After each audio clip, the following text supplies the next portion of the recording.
Cevriye'nin mutfağına hoş geldiniz. Bugün sizlere 5 dakikada hazırlayıp masaya koyacağınız bir pizza hazırlayacağım arkadaşlar.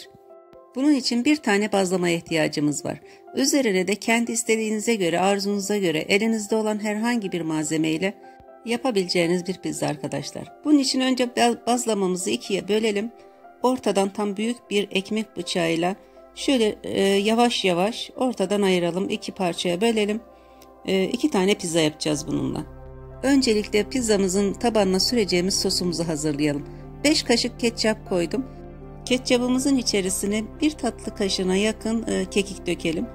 Güzelce karıştıralım onu da. 2 yemek kaşığı kadar da zeytinyağı dökelim.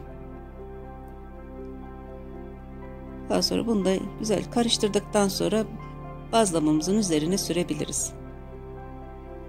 Şöyle boşluk kalmayacak şekilde bolca her bir yerini gezdirelim, sürelim.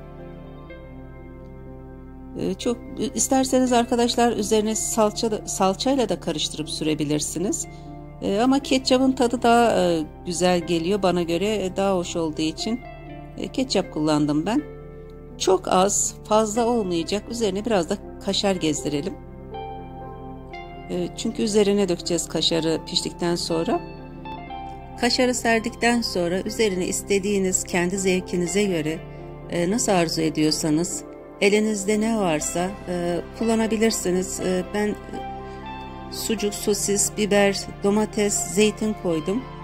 Ama sizin kendi zevkinize kalmış. Bir de evde olan malzemeleri kullanabilirsiniz. Malzemelerimizi sıralı bir şekilde koyalım, üst üste koymadan hepsini yan yana boşluk bırakmayacak şekilde yerleştirelim. Pizzamız hazır arkadaşlar. Elimdeki malzemeler fazla geldiği için başka bir bazlama daha kestim. Bir tanesini ayırdım. 3 tane pizza yaptım. Özellikle belirtmek istiyorum. Fırının alt üst ayarı 200 derecede ve üst ızgarasını da açıp öyle pişirdim. Biraz piştikten sonra kaşarlarını döktüm. Fırını kapattım. Fırının ısısında eridi kaşarlar.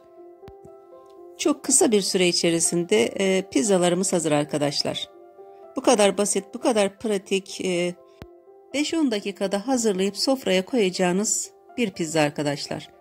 Bugün de akşam yemeğimiz pizza olsun. Herkese kolay gelsin. Eğer videomu beğendiyseniz beğeni ve yorum yapabilirsiniz. Hala kanalıma abone değilseniz abone olmayı unutmayın lütfen. Hoşça kalın.